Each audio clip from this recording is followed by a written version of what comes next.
தூங்கி எழுந்திரிச்சு வந்த உடனே இந்த சக்கரவள்ளி கிழங்கு எப்படி வளர்ந்துருக்குன்னு முதல்ல செக் பண்ணதுக்கு அப்புறம் தான் குக்கிங் வேலை எல்லாமே.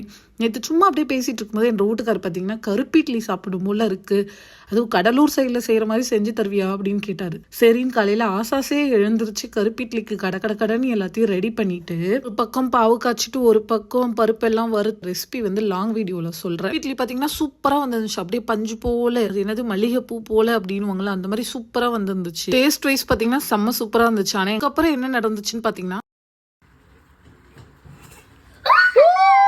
ரகு கிரிக்கெட் விளையாட்டு வரதுக்குள்ள அவருக்கு சர்ப்ரைஸ் பண்ணுவோன்ட்டு நல்லா சுட்டு ஹாட் பாக்ஸ்ல மூடி வச்சுட்டேங்க. ஆனா வீட்டுக்கு வந்து பாத்தீங்கன்னா 4 இட்லியை சாப்பிட்டுட்டு ஆளு மயக்கத்துல படுத்து. நல்லா